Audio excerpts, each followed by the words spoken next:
Tom? Are we recording? All right, I want to call this meeting to order. This notice is hereby posted pursuant to the Texas Open Meetings Act. Notice is hereby given that the City Council of Nassau Bay, Texas will conduct a regular meeting on January 13th, 2025 at 7 p.m. at the Council Chamber, City Hall, 1800 Space Park Drive, Suite 200, Nassau Bay, Texas. We've called to order. Let the record reflect that all members of council are here except for Paula Tomasi. And just so that everyone can give kind of their thoughts and prayers for, she caught double pneumonia and is in the hospital right now. She will not be able to attend, and she wishes she could, but she wanted to tell everybody she's okay, but she's just she's going to be taken care of for a while. Our next item on the agenda is the invocation and pledge of allegiance to the U.S. and Texas flags, presented by Park Plan Commandery number 106. You? Father of all, we ask and bless upon this presence and guide our thoughts and consist in our deliberation. So in security and purpose that order might prevail. These things we ask in the name of our blessed Redeemer. Amen. Amen. Please, when you sing your Father.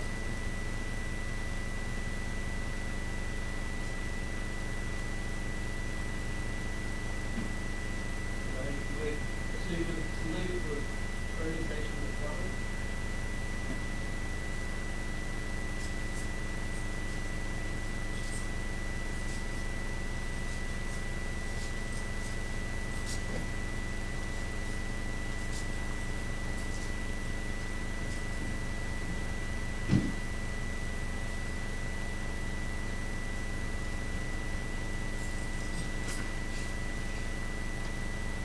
Lower your sleeve briefly for the flag off. Ladies and gentlemen, we direct your attention to the flag of our republic. It's only displayed in the east of every assembly, where it is according to the position of high assault. It is a constant inspiration to every lover of the school. Beneath its protective clause, liberty, equality, liberty, have become the heritage of every citizen. All flags of many nations. All the oppressed of many nations have found peace and happiness. The flag of mighty empires have come and gone. The stars and stripes of man. One of all flags expresses the sovereignty of the people. You've driven all our classes of flag. Speak with the voice ahead of the sanctity of revelation. He who lives under it is loyal to it, is loyal to truth and justice. The laws that apply the government of the people, by the people, for the people, shall not perish from it.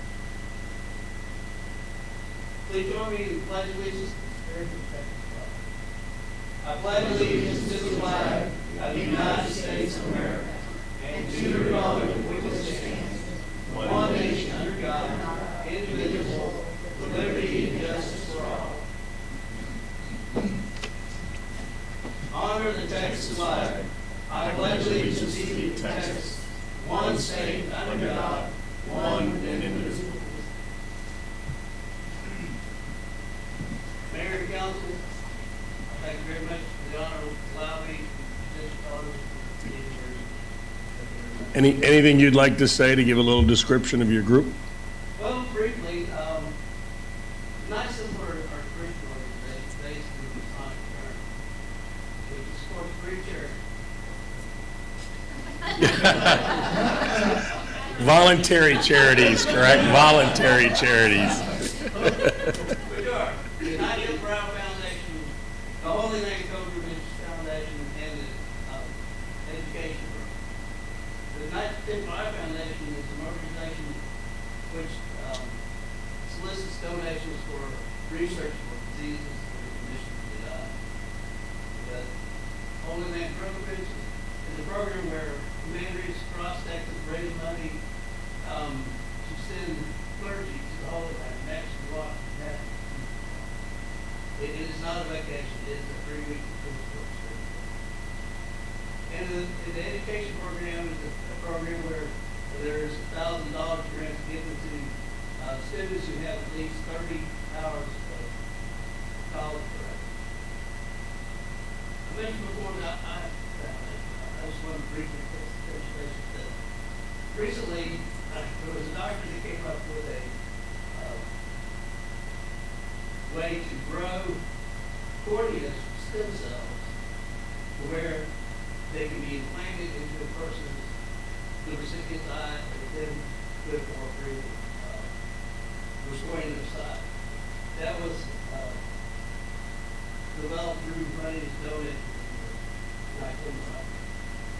We take pride in telling people about that because it's miracles like that and that's what we're trying. Thank you very much. Thank you. Appreciate your comments. Thank you. Yep. Here again, Mike Stone. Yes. Come on up.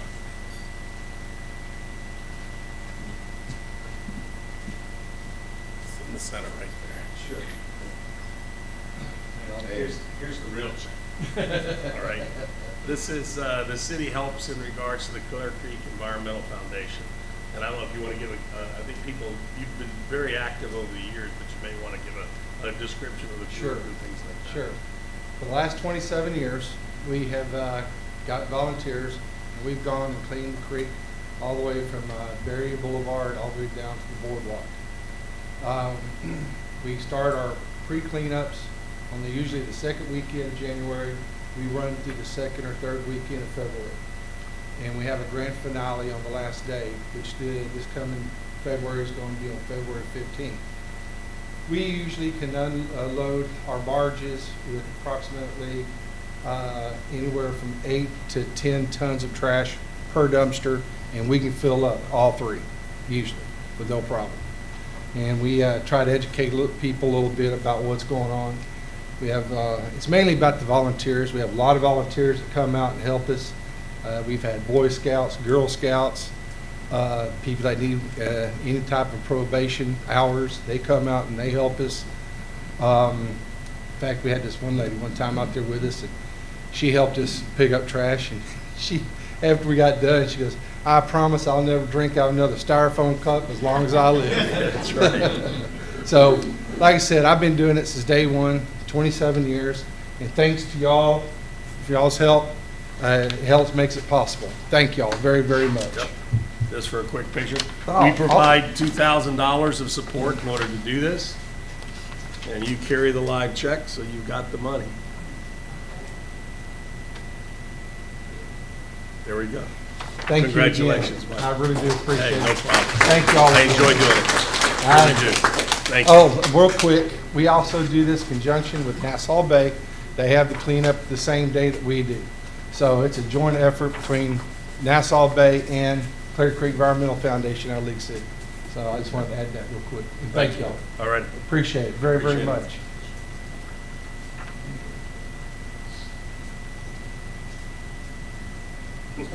Oh, he can have that one too? Hey, Mike, I hear you can even have this one too if you want. Right, she doesn't want it. Thanks again, y'all. I appreciate it very much.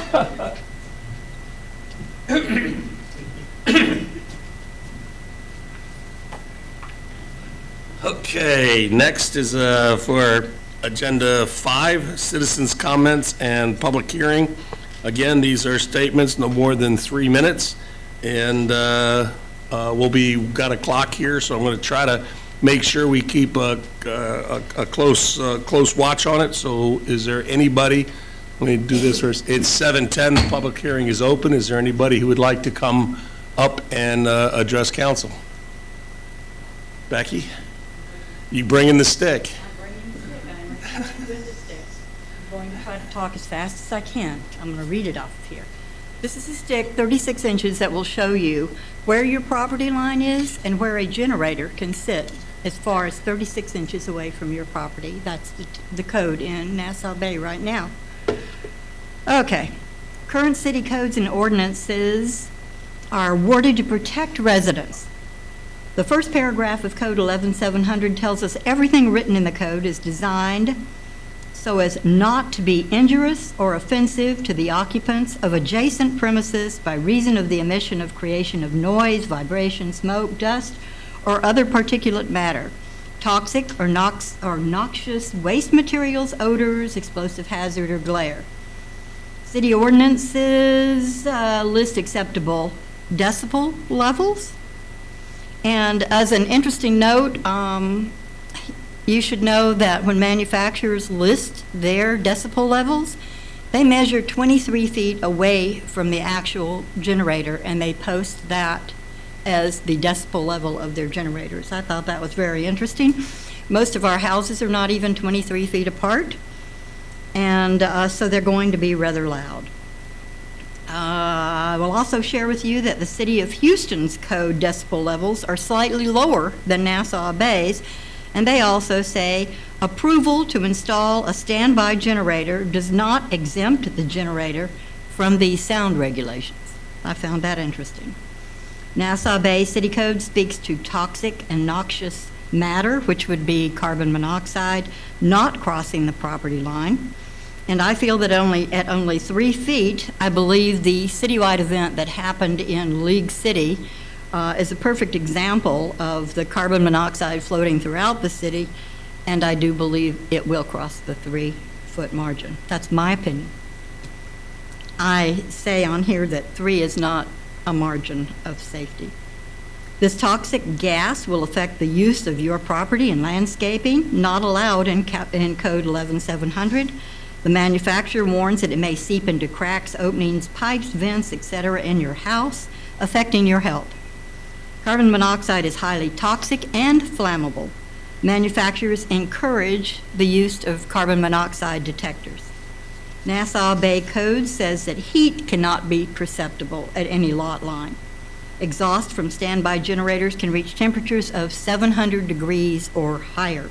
And I believe heat will be felt at the property line after long hours of running or days when we have our hurricanes and all of that. After all this code protection, then we come to Code 11-1000 that says the generator can be placed as close as 3 feet to your property line. And I find this logic difficult to follow. There are other city codes and ordinances that follow not only the manufacturer's specifications, but also applicable governmental health, safety, electrical, fire, and building codes, all intended to protect the residents of Nassau Bay, which is a primary duty of our elected officials. As the number of generators increase in our neighborhood, we rely on our city officials to protect us by updating those codes and regulations for generator installations in Nassau Bay. I hope this will include an increased minimum setback from our property lines. 30 seconds, Becky. That's it. Thank you. All right. I'm read pretty fast. You did? I want I'm hoping that we'll go from 3 feet a little bit further back, 5 feet or more, to help protect everyone. Thank you. Thank you, Becky. Thank you. Anybody else? It's a public hearing. Anybody else want to address council? Going once? Going twice? 3 times? This public hearing is closed. It is 7:15. Moving on to council member comments. Paul is not here, so Lucy, you're up. All right, first just want to say Happy New Year to everybody. I know we have a lot of great things coming in this year, so excited for that and the potential that we have in this great city.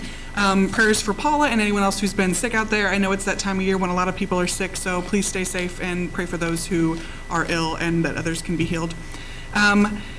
We judged at the boat parade, and it was a lot of fun, so thank you for everyone who participated in that. And then we went to the awards banquet, where we did have a couple Nassau Bay residents that were recognized, and then we did receive this from the boat parade of Clear Lake, just as thanking us for being a sponsor. So figured I'd show that to you guys and share it here, and that's all I've got.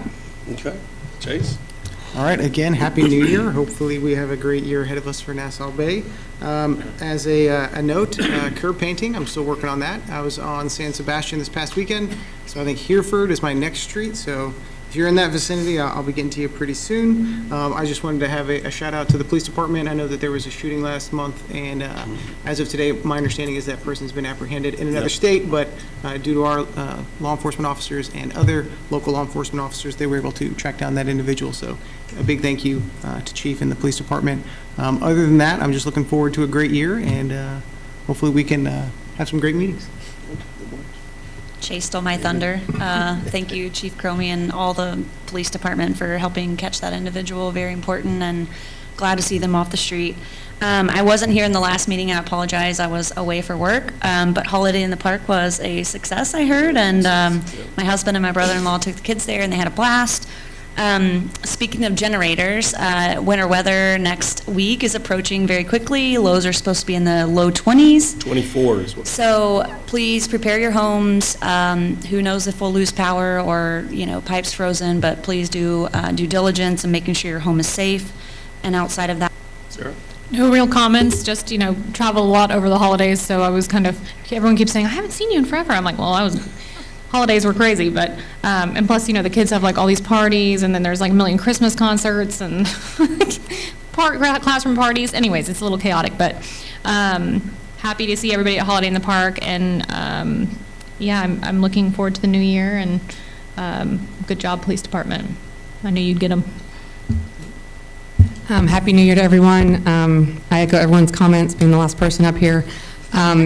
I would just like to say, to Haley's point, stay vigilant with the freeze coming, and then also thanks to our police department. I guess we've been notified that there's some scammers calling in and impersonating Houston police officers, so please don't be victim to those scams. Also, I wasn't able to make it to the Holiday in the Park, but I heard it was a huge success. But I was heavily involved with the keyboards at Christmas, the first event, I hope of many to come at Gloria Day. I want to say thanks to Gloria Day for opening up their doors and allowing us to host it.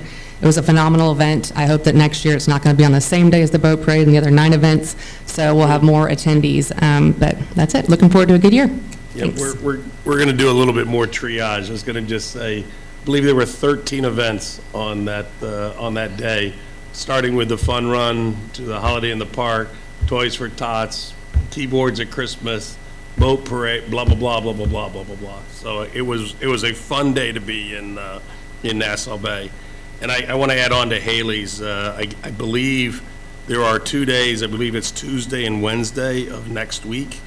Monday and Tuesday. It's supposed to get down to 24. So we're going to have at least a 48-hour period that is going to be sub 32 degrees. And not only that, it's going to be below 27, which means it's going to be a hard freeze. I hope everybody takes care of their pets.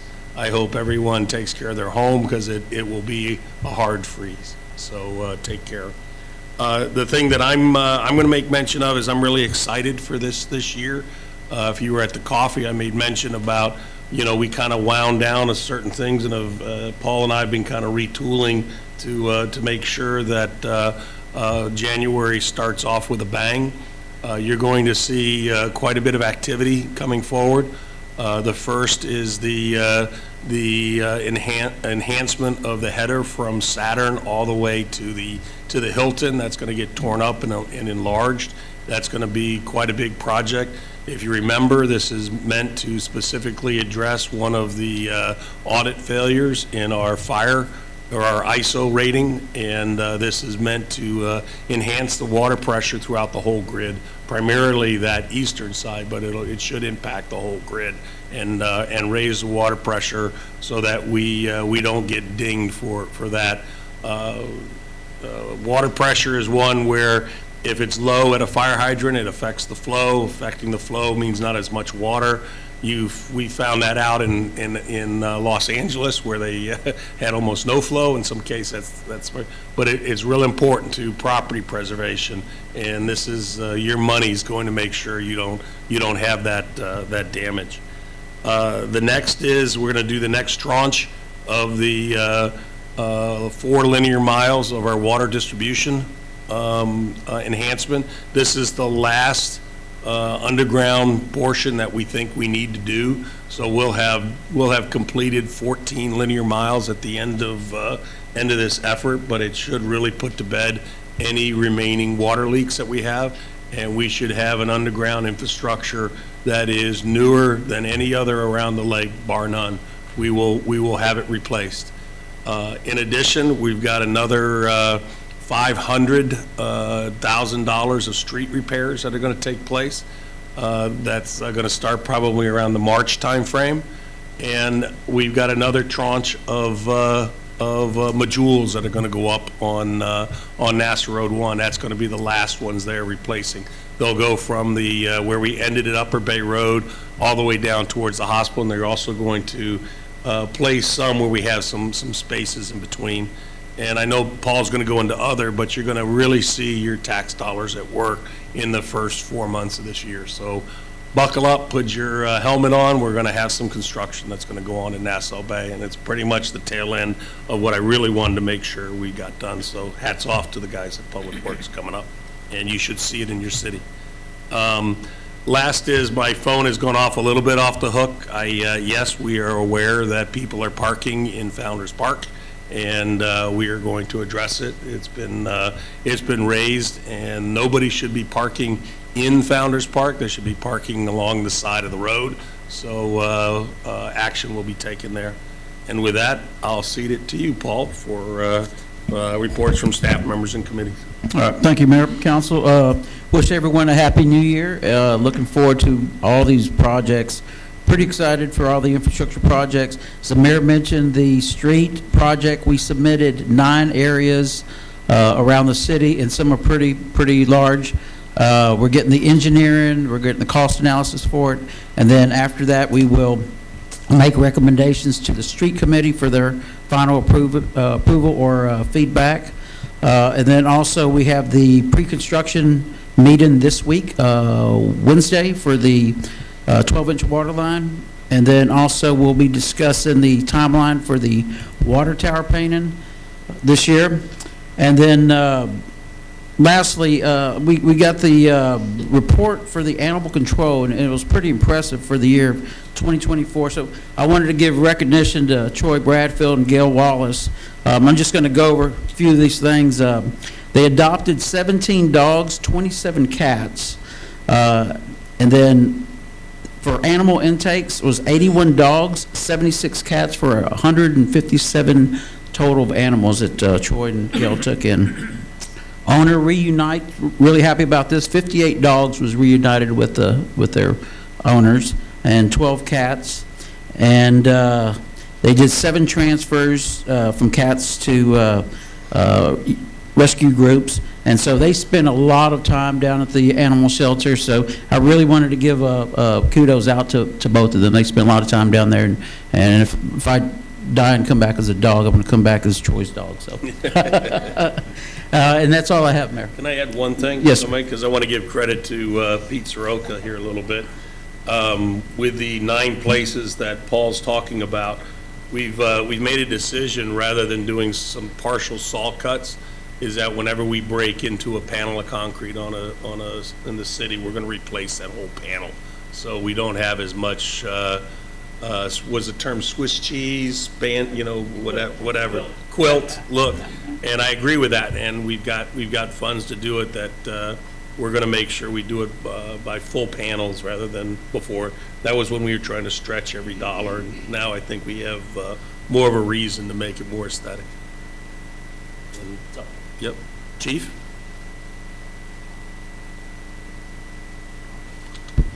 Thank you, Mayor and Council. Happy New Year to everyone. Happy holidays. I wasn't here, so I didn't get to wish happy holidays to everyone.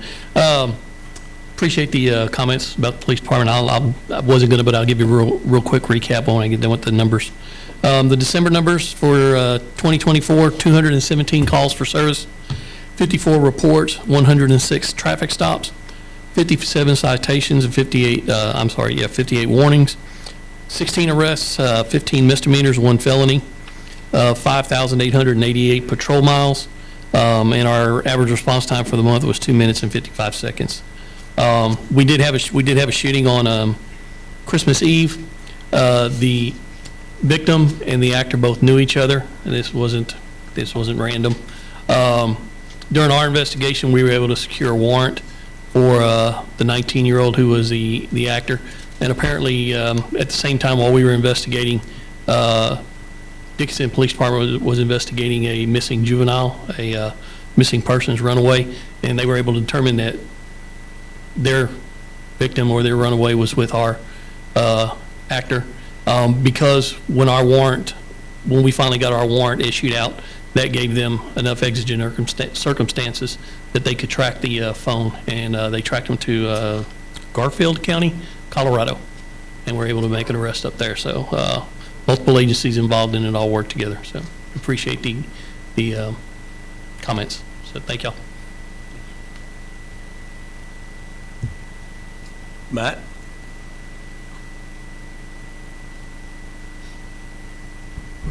All right. Happy New Year to everybody. So your volunteer fire department for December had 55 calls and 1,069 volunteer hours in the month. Our membership stands at 40, so not much change there. We actually gained some, but then we lost some, so it's all balancing out, it's holding Well, at that number. You had a 4 in the first digit for quite a while. Yep, we have. So very lucky there. And then the last thing to note, while we're still running the final numbers for the 2024 year total, it was another record kind of year. Call volume was up again. We're trying to determine, I think it's right there close to 2023, so did we beat 2023 numbers? But we're still running high numbers of calls. So while that's good to see as far as we're able to respond to that many calls in a year, we'd like to see that number always go down. So that's all I have for you. Any questions for Matt? EMS? All right. Yes, I'll take this, Mayor.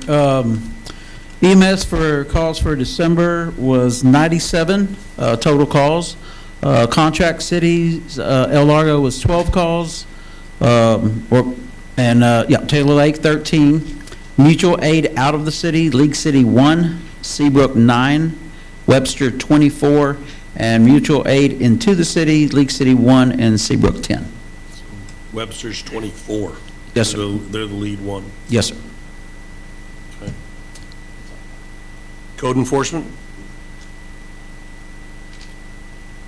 So currently, we have 11 total open cases in the city for code enforcement, and they're ranging from high grass to dilapidated fences to trash and debris. Exterior paint seems to be a big one right now with the mold, mildew, and stuff on the side of people's homes.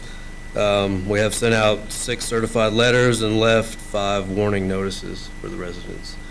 On the fire marshal side, we're doing about 8 inspections. We've been doing a lot of Knox box key updates. Those are those boxes in all the commercial buildings that allow the fire department to access the building after hours and stuff. So generally once a year we try to go around and make sure that all those keys are still the same and still working and stuff.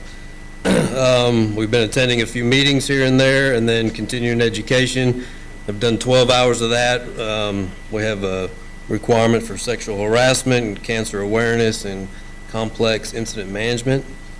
I just finished up today reviewing all the 2024 fire reports and submitted all of them to the state of Texas for their approval.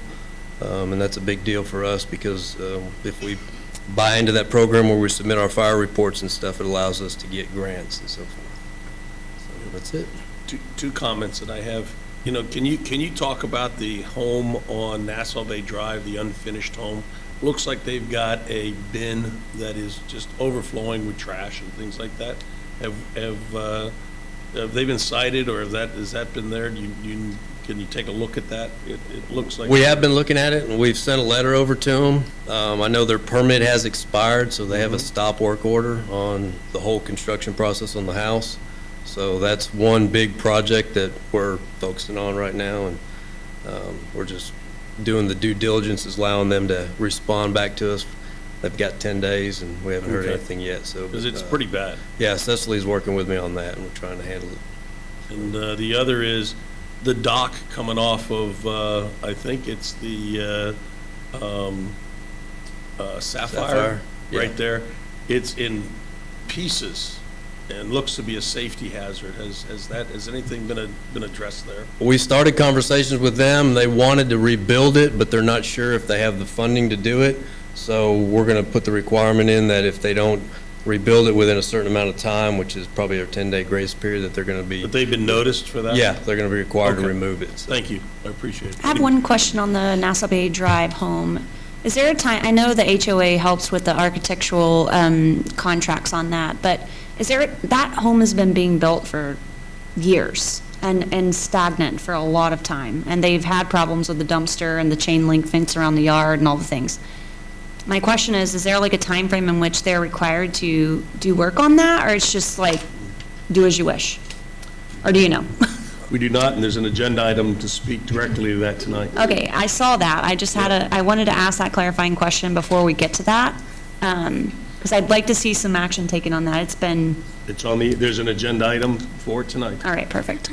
Yep. And kind of to add to that a little bit, permit process allows them to work for 180 days under the current permit. Once that 180 days expires, we do a review process and see where they're at, and then sometimes they have to get a new permit and pay the fee and so forth, or sometimes we'll just revoke the permit until they can get everything brought up to the code and cleaned up. We can So, stop them, but we can't force them to finish. Yep. It's kind Just of to a put it gray area. bluntly. Yep. Yep. Okay, yep. Public Works?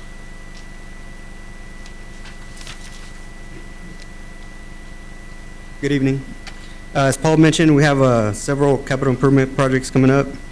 We have a pre-construction meeting this week for the stormwater line replacement on Point Lookout. And utility maintenance, we had 2 major water leaks, one on Christmas Day and one the day after. For Parks Department, the holiday decorations have been taken down. Monthly peninsula mowing and maintenance has been done, and the parks crew continues trimming trees around the city. For the streets department, they replaced the lights at the fountains in the Saturn median, and they placed 3 new speed limit signs. And we have street sweeping scheduled for the end of this month or beginning of next month. Elias, one question. I called you, I feel like, over the weekend, or no, it was on Friday I called you, and so it was probably like right at noon. Y'all were probably out. But on that cul-de-sac off Upper Bay Road, I know there's a citizen here tonight to ask about that lives right there on that first cul-de-sac off Upper Bay Road. They have a ton of water that gathers right in front of their house, and we got something in our email saying that there was a pump that was on the fritz. Can you do a little, because he came after citizens' comments, and I think Ed wanted to talk about it, but do you mind? Yeah. Yeah. Okay. Yeah, it's been an issue for a very, very long time for Long- them, and so called it red needs to be valve. resolved permanently. So I was just wondering if you could explain a little bit about what happened. Yeah, so over the rain event we had that night before, the pump tripped, so the guys came out that morning, reset the pump and got everything pumped down. We are going to have the electrician come out and take a look at it and see if there's anything that needs to be replaced. Is it perhaps need to have a larger pump, or it just seems like if it's been an issue like this for so long? I actually believe there's a red valve that is leaking there that is causing the tidal water, because, Ed, I used to live right across from you, and I believe you see that come up periodically, and we get a lot of water in that cul-de-sac that just comes from tidal water, just.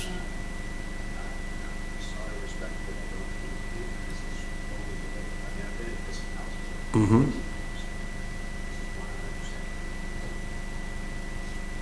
This event, yeah.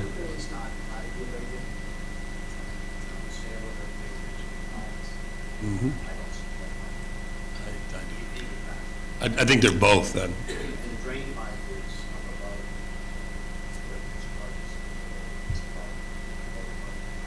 Mhm. We'll take a look at it. And if I can add one thing, I got with Elias, so that station is 2 small pumps, 4-inch, I think. And our other pumps have the shredder blades on. So we're going to look at, and we may have to cut into the street, but we're going to look at upgrading that whole pump station and doing the bigger pumps, bigger impellers, cutters and all that. So we'll take a look at all that. I would say yeah. that's probably the worst place in Nassau Bay. Yes, I agree, yeah. Mhm.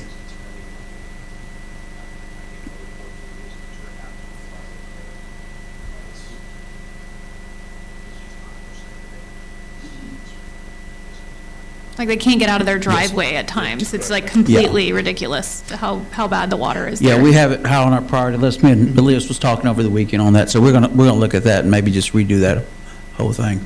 Okay, I'm staying on it. Yep, well, and I'll be reporting that weekly, so. Mayor, Elias, yeah, Yep. yeah. If you got his card, yeah.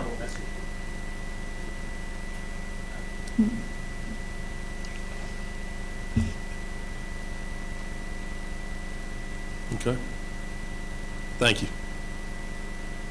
Anything more? Any other questions? He kind of snuck out. All right. Yeah. Special events? No report from special events, but Holiday in the Park was a big success. It was. Yep. Parks and Recreation? Ilias is so humble, he does about 5,000 more things than what he said. I think you guys can see all the wonderful things around it, painting some curbs. He painted some more of those curbs down there at the end of Nassau Bay Drive, thank you, in front of Angela Braun's house. She's probably really happy. Anyway, so Christmas event was a really big hit. We had about 50 kids come out and finish all those 31 wreaths. Thank you, Councilmember Chase and Councilmember Klug, for helping out with that with your kids. They put them up on the lamps, and they lasted really well. I hope everybody enjoyed them. So we're going to reuse those next year. They survived really well, so we're going to reuse them, just probably update them next year. And wanted to especially thank like Kim Clark, Nancy Lynn, and Laura Ford, who was out till 2 a.m. after the event hanging up those wreaths and helped take them down. And we had a luncheon with the Public Works and wanted to celebrate them because they've done a great job this year. I also met with the Tomasi family. They want to donate a little library in Swan Lagoon, so they're going to come and present that this week at the Parks Committee in honor of their sister. They picked a location with Nancy Lynn, and they're going to present that. So that's going to be another great project that's coming up. The accessible ADA merry-go-round will be installed this week, in the next 2 weeks, I think. You guys got the water line in. Thank you, he did that too. He didn't say that, but put a water line in so that way we can install that merry-go-round this week. And then also the Apollo Dog Park sign is coming imminently. We had a little issue with the vendor on they weren't doing a good job, so we switched. The mayor was out there this weekend for a couple hours with me. We got a new vendor, and if they're also going to redo the plaques on the moon trees because they were kind of plastic and fading. And so they came out this weekend, and they're going to do metal ones that will have a lifetime warranty and look really nice and classy. And if they do them all at once, it will be cheaper, so we're going to get that done and present it to the committee this week. Also, you probably saw you probably got invitations, I think, were sent out to everybody for the Moon Tree event is happening on January 31st in the evening from 5 p.m. till 7 p.m. That's the adult event. We're going to have a nice moon tree planting. It'll all be planted. You'll just do some ceremonial dirt. And we'll have a presentation by the Moon Tree Foundation president, Rosemary Russa, who's the daughter of Stu Russa, astronaut Stu Russa, who took seeds to the moon. And these trees are a descendant of those seeds that were also taken to the moon by resident Ed Mitchell, who lived in Nassau Bay.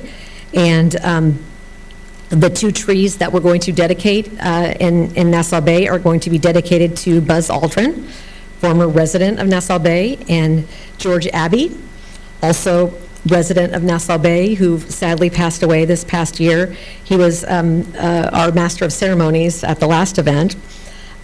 His daughter Joyce will be there to say a few words, and James Spivey will also be there to say some words. He is the Chief Missions Systems Division Flight Operations Director, and we'll have a reception afterwards with food, and it's just will be a really nice event to celebrate. And on Saturday from 12 to 2 will be the kid event, where the kids can get a little certificate and do some ceremonial dirt and say, you know, I planted a moon tree. Although the adults said they wanted a certificate too. So we're going to give a certificate for the adults that say they planted a moon tree too if they want one. So I hope you guys will come out and celebrate that with us as well. Another thing that's coming up, we've got the plans for the dock that's supposed to be going in. The dock, the mayor's going to be out there looking at that in a couple of weeks. We also have the pickleball court. Didn't you say that they're coming up with the plans that'll be coming up pretty soon? And let's see what else. We're also getting the signs fixed on the dog park. They're kind of ready there, so that's coming as well. And I have the art boxes. I've sent out an email. We got the League City contacts. So if you guys have seen those art box wraps in League City, I met with a contact there. They're going to give me all of their text. I got their text dot contacts, and we're working with them to get our art box wraps in the front done. And also, the Buzz Aldrin statue, we got in contact with the same guy who made the Buzz Aldrin statue at the Kennedy Space Center Moontree Garden, so we could have a matching statue in our Moontree Garden that they have at the Kennedy Space Center in Florida. And also, I'm going to be this weekend at a party with Buzz Aldrin. So I'm going to try to talk to him about coming here. He's very old right now. I'm not sure if he's able to make it. A lot of people said he doesn't travel anymore, but I'm going to do my best to try to see if he'll come out here and dedicate the statue. So that's the latest. Right. If anybody has any questions? Any questions? Oh, okay, thank you. Thanks. I like the idea of the granite going in the dog park. What's that? I like the idea of the granite going in the dog park. The granite? Granite, small piece of granite going in the dog park. So that way there's a more solid. Oh, that's another thing that he did, is illustrated, Yeah. he doesn't take credit for, is they put in the platform already for the sign to go in. Yeah, and they're going to put granite in? Did we talk about that in the last meeting? I can't remember. Oh, there is granite going in there. You Yep. didn't talk about that either. See, he doesn't take credit for all the things that he does. He does a lot of things, doing a great job, you How about guys. this? Elias, I should have mentioned that my phone has been very active in all the things that you're doing. He's doing a lot. I mean, there's many citizens who have said you've been very proactive. Great that- job. That you're looking at things and you're fixing things even before people even comment on it. So your guys are doing a great job. He's doing a great job, a lot of things getting done, so, All right, yeah, thank you. I want to move on. Move to the consent agenda. There are 4 items on here. I would, I guess I have to read them here. So all matters listed under this item are considered routine by City Council and will be enacted by one motion. There will not be a separate discussion of these items. If discussion is desired by any council member on any item, that item will be removed from the consent agenda and will be considered separately. This is A, consideration and possible action to approve the minutes of October 28th, 2024, City Council regular meeting minutes. B, consideration and possible action. This is the second reading of the resolution number 2024-1209-2, a resolution of the City Council of Nassau Bay approving the Workplace Empowerment Academy project that was created under EDC resolution number 2024-11-20-1 in accordance with the local government code, section 505.158. Item C, which is consideration and possible actions. This is a second reading of resolution number 2024-12-09-3, a resolution of the City Council of the City of Nassau Bay, Texas, approving the Date Palm Warranty Project that was created under EDC resolution number 2024-11-20-3 in accordance with the local government code, section 505.158. And item number D, which is consideration and possible action, second reading of resolution number 2024-12-09-4, a resolution of the City Council of the City of Nassau Bay, Texas, approving the Date Palm project that was created under EDC resolution number 2024-11-20-3 in accordance with local government code, section 505.158. Does anybody want any of these taken out of the consent agenda or have any items of discussion? I don't know if I missed the date palm discussion, Phil, and I apologize, and I looked at it today, but, so the warranty, and some odds of like, or I'm sorry, the protection program, it's like $30,000. Can you remind me did we budget those funds? Are they coming out of hot funds? Like where? They're coming out of the EDC. Okay, So this is- completely? Completely. So Okay. this is nothing on the general fund Okay. whatsoever. Okay. Okay. Any other questions? Then I need a motion. I would move to approve the consent agenda as listed, items 9A, 9B, 9C, and 9D. Do I hear a second? I'll second. Second by Lucy. Any further discussion? And I'm going to call for the vote. All those in favor? Passes 6-0. Moving to agenda item number 10, which is old business.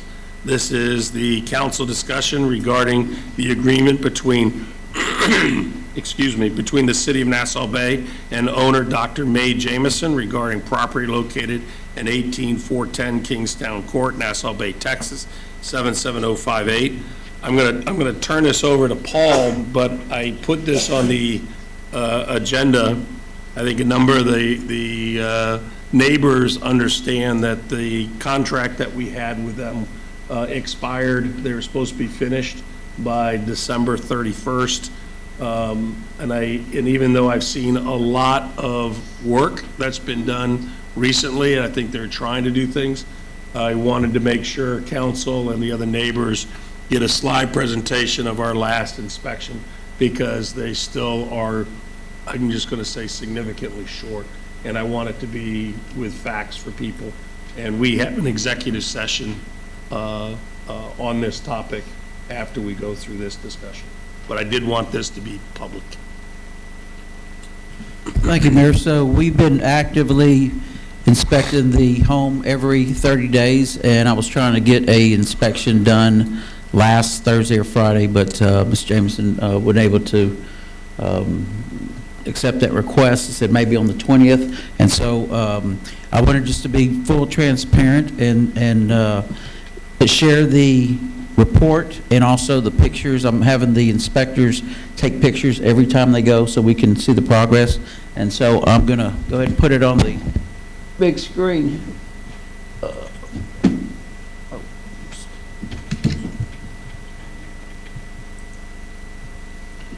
And I'll kind of just be talking, but a lot of it's self-explanatory.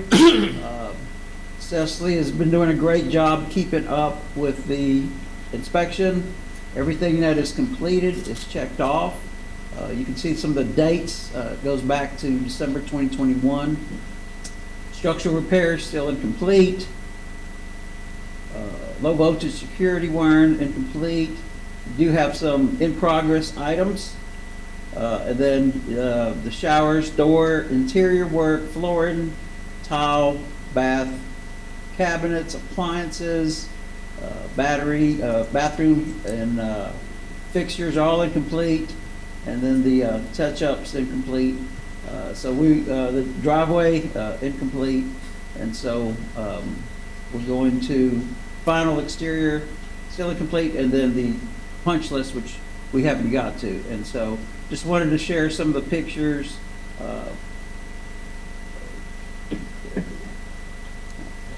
Looks like it's sideways.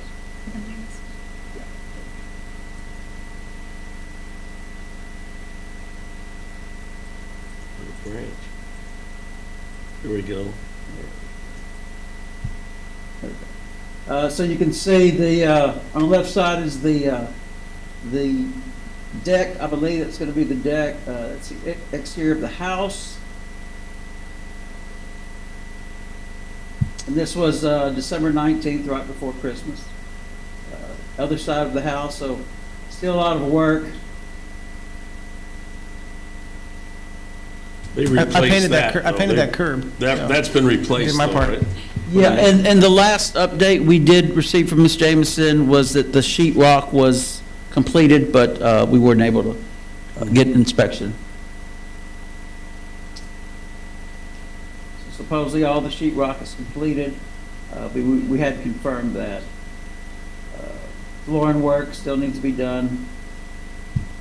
Looks like some of the plumbing's completed, some of the electrical. Flooring, we should, hopefully this is completed. Back deck, still not completed. Flooring.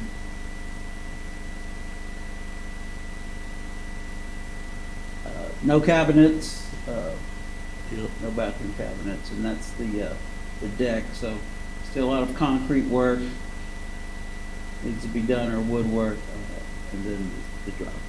Yep.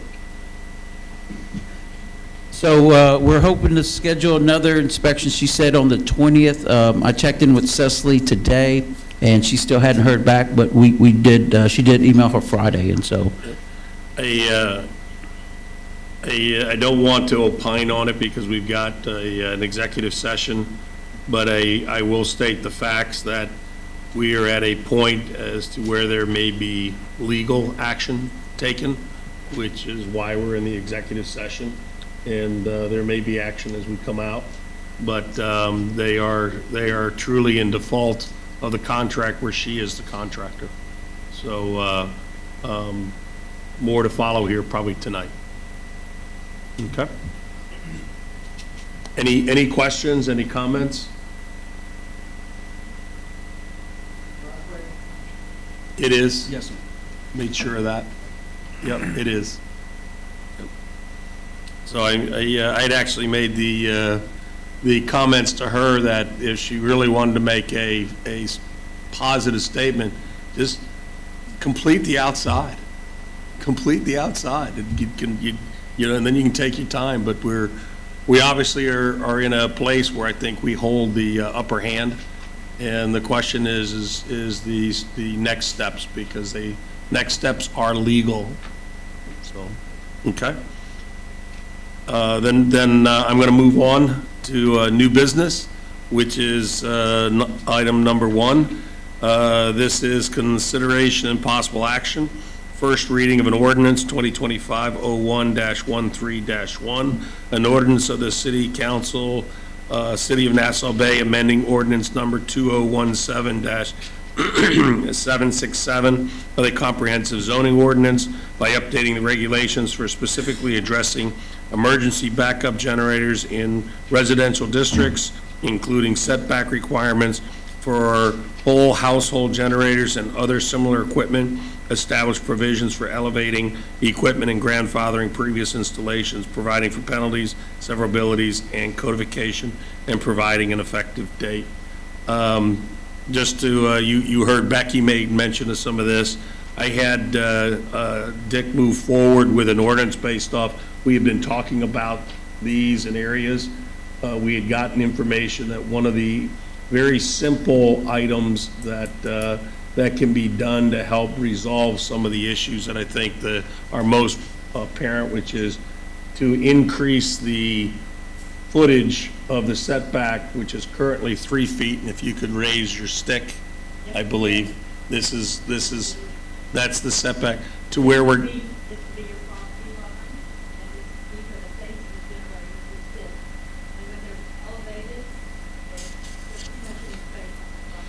so the issue is we've got a number of residents or homes, I'm not going to say that we have homes that have a very close proximity to one another, and the location of these have found their way to be in one of the narrowest portions between these two homes by basically moving a setback from 3 feet to 5 feet for those very tight homes that would no longer allow that a generator to be so close and be placed where it is either from a exhaust having CO2 to an adjacent home, let alone the noise, the vibration, things along that line. It would cause those generators to have to be located somewhere other than that short corridor between homes. And that would fix a lot of the complaints that we have. And that's what, and correct me if I'm wrong, that's specifically what we have. That's exactly what it does. It makes it 5 feet instead of 3 feet. So this is a first reading. Only for the generator. I also believe that because people are hearing that we're tightening this up, I believe we've seen some additional permits get put in for things. I'd like to even see us, until this get done, say that we have a moratorium on this, because this will take one more month to put in place. Well, you can't do a moratorium. We cannot. No, you cannot. Well, there's a prohibition against it. And Texas has what's called a vesting statute, where if somebody's already applied for a permit, then they're entitled. But if they have not applied for they haven't applied for a permit, it's a different issue. But that trigger. Could we put a moratorium on things that would be You shouldn't do a moratorium. There's a prohibition against. Shouldn't or can't? Can't. Well, you saw where I was going. Anyways, that's what we have in front of us here. So, Dick, just to clarify, that's for all new installations that are not permitted yet? Yes, they would have to apply for a building permit in order to be able to trigger what's called a Texas vesting statute to go under old regulations. You trigger that as a homeowner by asking for your permit. Okay. If you haven't asked, you don't get it. Right, but if people have already installed things, they're not going to be required to move them. No, this grandfathers those that are done. Yep. What if it is impossible? What if somebody needs a generator needs a generator and it is impossible to comply with this in order for them to get one? To the Board of Adjustment. Well, you could go for the waiver for the Board of Adjustment. You could put it on the roof. Yeah, I was just curious what their process would be if they just have no ability to comply with this, but they do want a generator. It'd be hard for me to envision a situation like that, Right. but they'd go to the Board of. I'm thinking like townhouses or, something like that. I'm looking at things, if there's somebody who's got a bona fide medical reason, let's just say that they have to have it, and they go to a waiver, I'm sure, that would be of hearing at the Board of Adjustment. I just wanted to make sure that there was a that there appeal would be a process. waiver or an Yeah, appeal process, you correct, know what I there mean? is. Yeah, thank you. There is. Anybody else? Any other comments?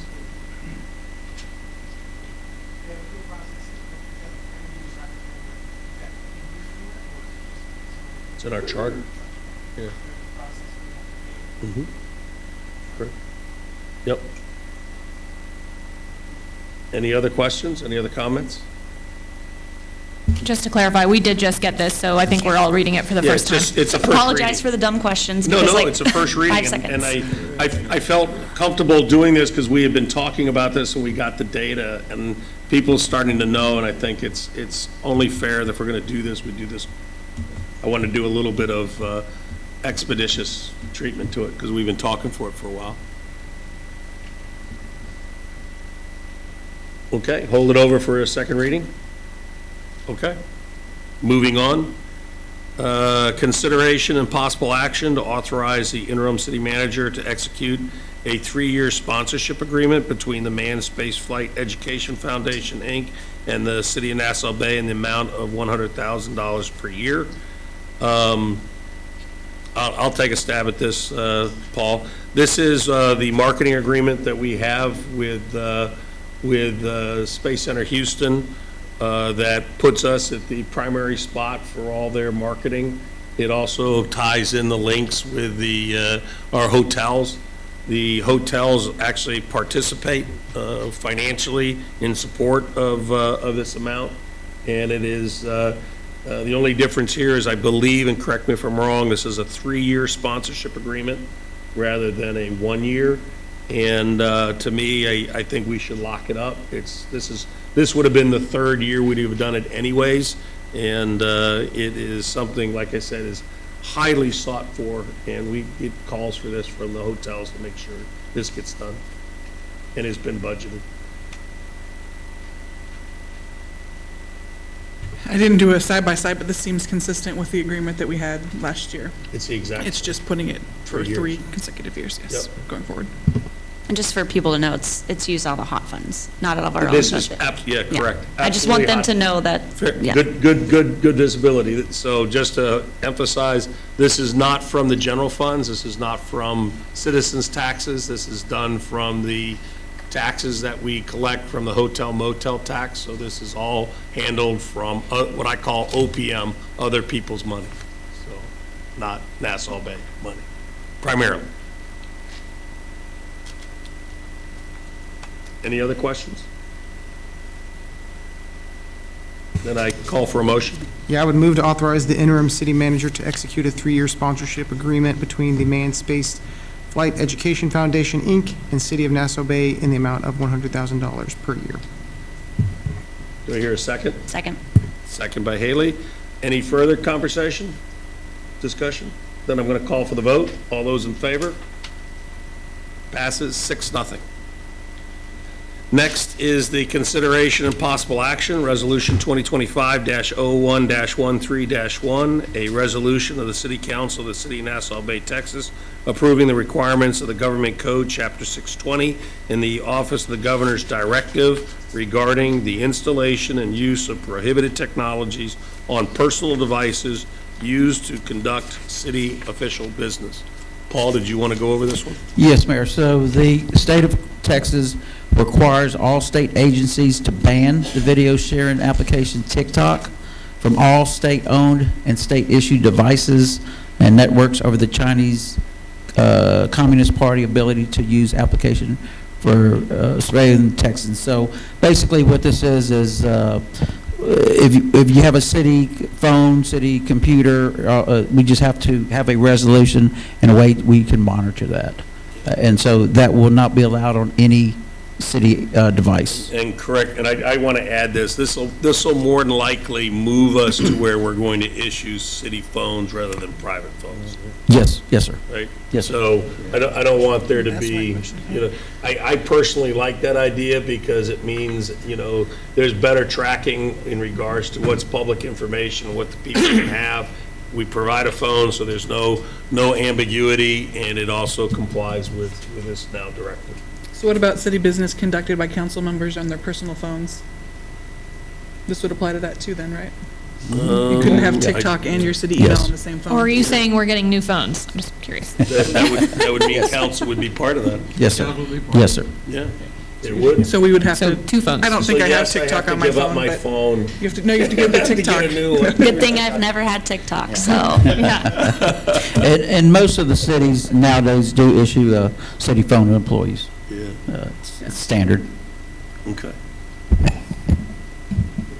This is the first? It is. No, it's but possible, okay. Yep. All right. Yep. This is yes, I think so. Well, then And I I would, do need a motion.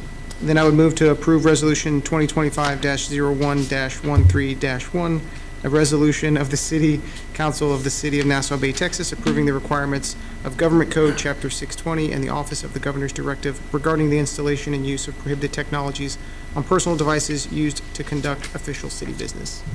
Do I hear a second? I'll Second. Yeah. Second by She can Sarah. have it, yeah. And any further discussion? Then I'm going to call for the vote. All those in favor? Passes 6-0.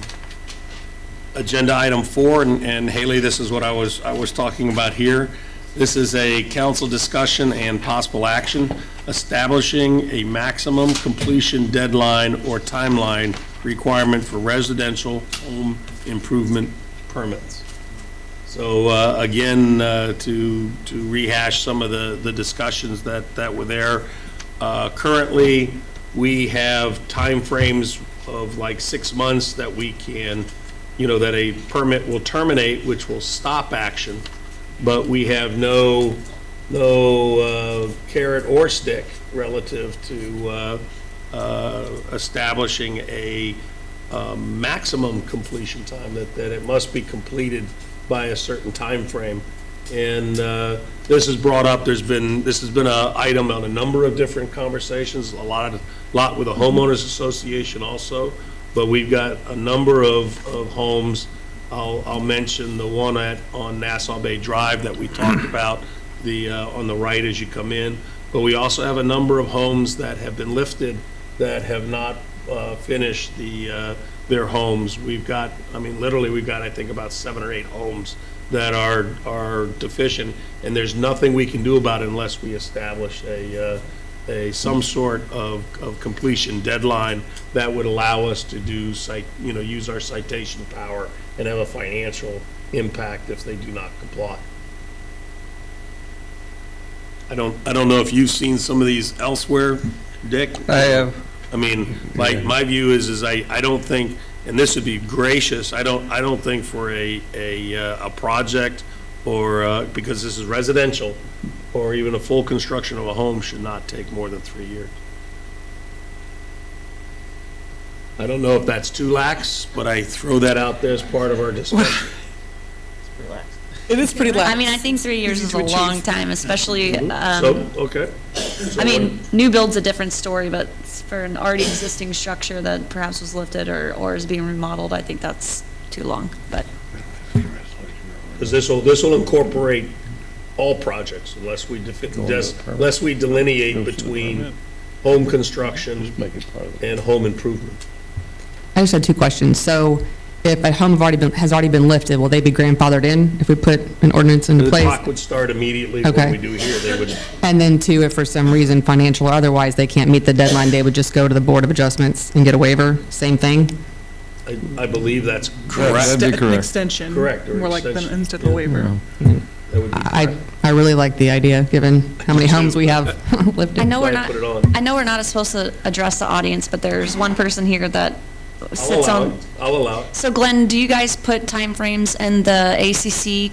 We try to play nice and ask them what their expectations is, and abide by that. Then, after they typically fail, then we start negotiating. Okay. But no set timeframe that the HOA has established, okay. I do think if we do this, we should make sure the HOA is fully aware, and so they can adopt the same exact. Megan's been involved, and she is she's hoping the city does something, because we actually have more teeth here than they do. Of course, So, for sure. you know, they have limited, and Funding. not only that is, they have limited funds to, if somebody contests it, to be able to make it actually, and I'm not saying anything, they don't have the finances to really see it in court. Understood. When you decide what that maximum is, we may want to back it up with an ordinance so that we can prescribe penalties for it, too. Yeah. Yeah. It's not, that's not tonight, but No, I mean, that's what I wanted to do, is to get a consensus on council that Good. would then codify it into an ordinance. get a date and we'll make an ordinance out of it. Right. Yeah, okay. So we need to agree upon what a reasonable So timeframe is to if complete I hear that, construction. would a project be, for, something 1 year and a home construction 2 years? Mayor, some of my, friends are in the construction business, and typically it's about 9 months to a year from the ground up for a new home. Just For a kind of home? for a home, yes. Yeah, that's what I'm saying, but they may have troubles, they may have things. Depends on how you build it. Yeah, 2 years to me, I would hate to be so restrictive that everybody ends up being caught here, right? Or a good, but I don't want to be too lax, which allows us to continue the situation we're in. But what's the penalty? Like, the penalty is a fine, It would be, correct? and then they reapply for a permit? Mhm. I'm just curious what the actual teeth is That on would this. probably have to be hammered out in an ordinance, I would imagine, It right? would. We would have to lay all that out. We can get Yeah, timeframes now. Typical, maximum would be what, like $2,500 or something like that? No, that wouldn't be a health issue, so it would just be. 2,000? Yeah. So it'd be a $2,000 fine. That's enough to poke somebody. And how frequently can you give that fine? Every day. Doesn't mean If you will. want, Yeah, if you have the correct. At option some to. point, you get spanked for abusing that, but, I would, That's the theory. just again, to giving feedback here, I would be open for the first citation, which would then give a cure period. And then after that, have, additional fines after that cure period. typically, every day is a separate violation, but you don't abuse that. But they're going to be aware of that It should in the be. ordinance once we pass that, obviously, or once we go through that process. Should be. I'm scared of running into another Kingstown court issue where, the entire time I've lived here, that's been going I on. understand. And that Nassau Bay house, the entire time I've lived here, that's been going on. But if we had had a citation ability. Yeah, that's what I'm saying. No, I agree. It would give us another lever.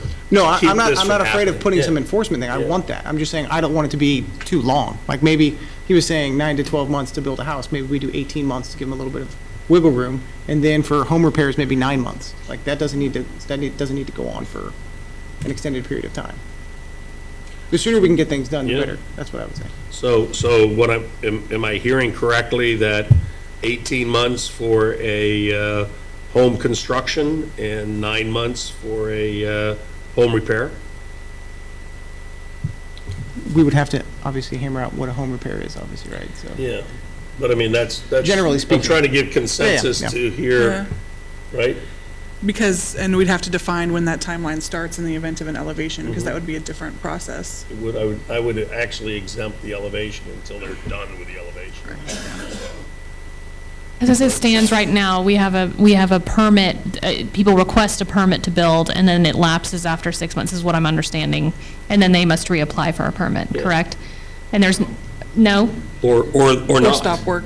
Or not. or stop work and Yeah. decide, hey, I'd like to save up money for another Yeah, year, for another year. and then start work again. Correct. Okay. If we, that was going to be my question. I didn't want to spend all this time asking this because I know nothing about this, y'all. I'm a healthcare worker. So if you deny someone's building permit, then the project just sits, nothing happens, unless you go to like litigation and try to take it away from them? Well, I mean, we're not denying a No, permit here. I want to know, like, if they reapply and they didn't meet their timeline and we deny their permit. I mean, in my mind, if this is a case where we're trying to get the work done, so I don't know why we would deny a work permit to get work done. No, I'm saying if they get a permit, they don't meet the timeline of 2 years, 9 No. months, whatever it is, and they want to reapply and we deny it. But why would we deny it? I don't know of anything unless there's something like there's an occupancy, a safety issue. I mean, there's not an arbitrary, you didn't meet your timeline, so we're not giving you a permit again. Many times people have re-upped permits after their time frame, and I don't think we can restrict it. No, when you charge another fee. We charge another fee. You charge an enhanced fee. And the only ones I know that we did with that was with the Jameson, because it was unsafe. We wouldn't allow them to So, put a permit unless they addressed the Essentially, structural we would side. we would reissue their permit, even though they're not meeting a timeline, and simply we would just fine them, and it would just continue on? Yes. And we would just keep fining them? Correct. So right. So One's a fine and the other's a new permit fee. They're not the same thing. So the thing is that what they're trying to do is like incentivize people to finish within 2 years and say, hey, if you get it done before, if you don't get it done within 2 years, you're going to be fined $2,000. But the problem I'm seeing with this is that if some of these massive houses people are building, I'm not sure $2,000 is going to. But it's Now, if you get $2,000 it every day, Yeah, you then can do okay. Yeah. But so it would have to have some serious teeth. Yeah. So that's all. I mean, but Yeah, I I understand. agree. I understand the incentivizing it. Yeah, And I mean, and we would lay all that out in the ordinance. It'll be in the So, ordinance. while $2,000 isn't a lot for somebody that's building, a $2 million house. add if up they become significantly. a chronic, Yeah. person, Right. then they're gonna have to pony up to multiple daily fines. Yes. Again, the only thing that's different from that now is, I mean, we don't have any financial, means by which to penalize somebody. I mean, that's what happens today, is it continues on where they renew a permit and it just sits there. I'd recommend the new permit. If there's an extension, it would cost more the second time around. Yeah, I don't disagree. Which we've done that before. I forget what it was for. Informally. STRs. Oh, STRs, yeah, okay. Yeah, Yeah, STRs. yeah. Yeah. Is that enough for you? Yes, that's fine. I'd like to see this We'll come with it. codified next month. We'll come with it. Yeah. Yeah. Anything else? Can I just ask one quick question? Regarding the home elevation, the ones that have already been lifted, just want to confirm that there's nothing already in writing that we can, consequences or other, like with your contract with Architectura, there's nothing in there that states the exterior needs to be aesthetically looking good by, there's nothing in writing already. We have nothing. No, if Yeah, I and just- remember, and correct me if I'm wrong, is you contract that you will complete, but there's no timeline, there's nothing there. So it's a hole, it's a gap. Okay? This will be on February's agenda. Okay, then I'm moving on, everyone's, Agenda 5, which is council discussion and possible action regarding the creation of a community engagement committee. Ashley, this was kind of yours. Did you want me to kick it up? Okay. This is very simply actually it's a former resident of Nassau Bay, brought forward a unique technology, which is a aggregating app. And basically, it would allow for us to have much broader extension of information to our citizenry. Right now, we basically have the water meter bill, which goes out as with a compass rose for hard copy stuff that gives people an idea what's going on. We've got the website and we got Facebook. But not everybody participates like that. But even my 95-year-old mom with her phone will do an app. So what this would allow is we could put like the city website, city Facebook page, you could put the Nassau Bay swim team, you could put CCISD announcements, you could put homes for sale, whatever we want to do that we say is important for people to have communications on your phone at your hand. And the idea was just to create an engagement committee so we can agree as to what all people would want to have on that phone, so people don't think that they're not included to be able to have that, because you can put quite a bit on there. And maybe that sets the table for you, Ashley, because this is really, you push this one. Yep. So basically, it would be a Nassau Bay app on your phone. It'd be a one-stop shop, a notification, a data source. It's not going to be interactive. It's not going to be where you can go back and forth like people do on social media. You will have a link to the social media. If there's a water leak on Davon, we'll put a push notification. You can be like, what's going on Davon? And you can click on your Nassau Bay app, and it would have, city alerts there. So everyone has an app, whether you're young or you're old. My parents, they have a phone. They don't do social media. I think it'd just be a great way for, everyone. It's right in your palm of your hand. You see something on the street, you want to know what's going on. We'll keep as up to date as possible. The thought is that we would get a demo laid out, and we'd like to create a community engagement app committee. My thoughts are about 3 people. We don't want too many cooks in the kitchen that would basically come download the app and demo the app. So like Phil mentioned, this is a long-time childhood friend of mine. We went to preschool together at St. Thomas. Came about a year ago, and he's rolling this out. He already has other communities, other HOAs that have piloted this, and they're really thrilled with it. We can put links to the Naughty Cats, the HOA, tourism. There could be a link to all the hotels. If your family's coming in for the holidays and wants to know what's happening in Nassau Bay, they can download the app and they can get a lot of information. So basically, I think it's just a great way for communication to flow through all different residents, young and old, and I think it'd be a great idea. So I'm open. It checked my boxes. One of the things I'm always very aware of is there's people who say that they don't get as much information as others, and this helps disseminate equally information at the palm of your hand, which I think is where we're going. Whatever your IT, IQ is, or whether you have the ability to do stuff, everybody's got a phone pretty much. It's the mechanism which would reach the most amount of people. That's what I liked about it. I have a thought on that too. I've had throughout the years, and I haven't brought it up with our current city manager, but the past 3 I've brought it up and it never got any teeth. But I've had numerous people reach out to me over the years of a way to check in on people. Like when we lose power, how do you check in on older residents that might be home alone, and how do you know they're okay? Right. Hurricanes, things like that. And so I think an app like this has great potential. I don't know if it's part of the capabilities or not, where you could do a resident check-in, or have a feature where if you want to be part of the resident check-in, you can, and then someone can go check on you if you don't actually check in on the app. I think those are all great questions for this committee. Yeah. Because it can, and then one of the thing is too, is if you want to sign up, we can say we only want first name, last name, and an email. We don't want to collect data. This is not, we're going to be collecting personal data and, disseminating it against other parties, nothing like that. But to your point, having these questions get answered with a small committee, having them actually interactively I think it's a great use the idea, app. Lucy. Yeah. I think Before we roll it out to the greater That's why we want public. a committee to get people together. Yeah, I would definitely want to bring that up to the committee. I don't as an want it to option. be one person going off and doing this.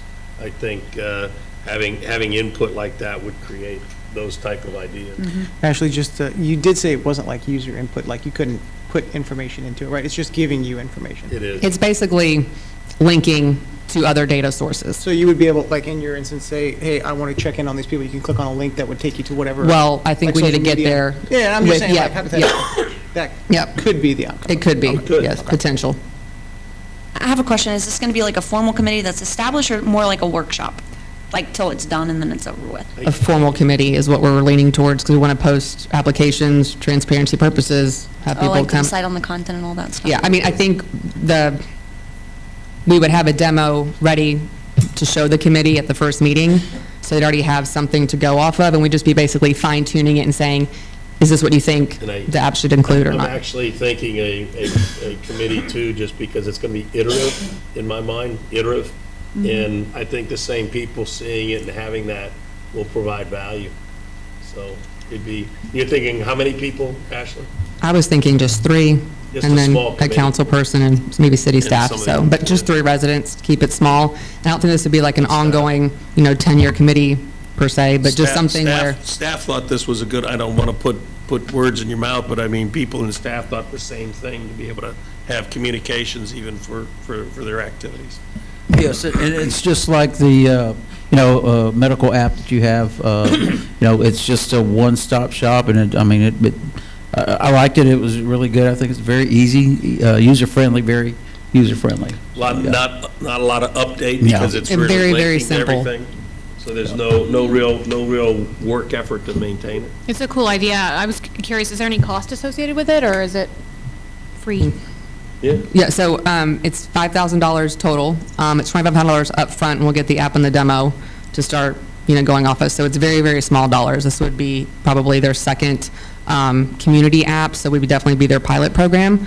But again, I think it'd be a great idea. It's very, very, small cost, and A one-time 5,000? Yeah. yeah. Okay. Yep. I was just curious. Yep. Okay. Do I hear a motion? I'd like to make a motion that we move forward with the establishing a community engagement committee with 3 residents. I'll second. Second by, I think Chase, but I sure, think why not? Lucy's trying to get in on it, so I'll give it to Lucy. Any further comments, any further discussion? Then I call for the vote. All those in favor? Passes 6-0. And the last item in public session is the council discussion regarding the 65 North Group, the ongoing assessment of the building and police departments. I just want to let you know that this is going to start end of January. Yes, Mayor, currently they are, I just received a draft Sunday, and it's under review right now, but they are working on the PD and building, and I think right before Christmas, they were doing interviews with police department officers, and I think they talked to Cecily, and so they've completed the draft, the benchmarking draft. And so we're looking to, hopefully, I think. The purpose of you this remember- is that if you want to talk directly Yeah. to these people, to give input on your expectations, outcomes, or anything, or any questions that you have with them on how they're going to assess this, the time to do that is now. I think you can get the contact information with Paul, but I wanted to raise that this is beginning to happen. And if you want to have those discussions and input as your role as a council person, the time is now. Okay? Yes, and this does include a survey, monkey survey. Survey monkey. Yeah, A survey monkey. Yeah, yeah, for, Yeah, Mr. Ross in December was here and interviewed some of the staff. He'll be back not the 22nd, That's what 21st and 22nd, 22nd, 23rd, I don't remember. That's what I understand. But he'll be back in town to do some more interviews and survey with the PD staff. I think the discussion with him, I think they're looking to start tabulating, putting everything together and rolling something out in March. But if you want to do it, he said to me that if you want to do a Zoom call, he's very open, and he'll like to talk with any and all council people for their input as they choose to be involved. Okay? That's all I want. We're moving, and the city council will now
Hang on a sec.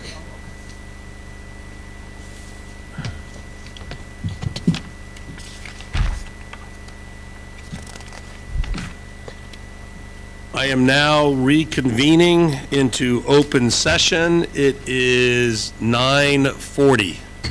We're back in open session. Do I hear a motion from executive session? Yes, I would like to make a motion that we authorize Hunton Andrews Kurth LLP to represent the city legally for breach of contract on the property at Kingstown Court. I would second that. Second by Chase. Any more discussion? Any more questions? Then I call for the vote. All those in favor? Passes 6-0. Do I hear a motion to adjourn? Move to adjourn.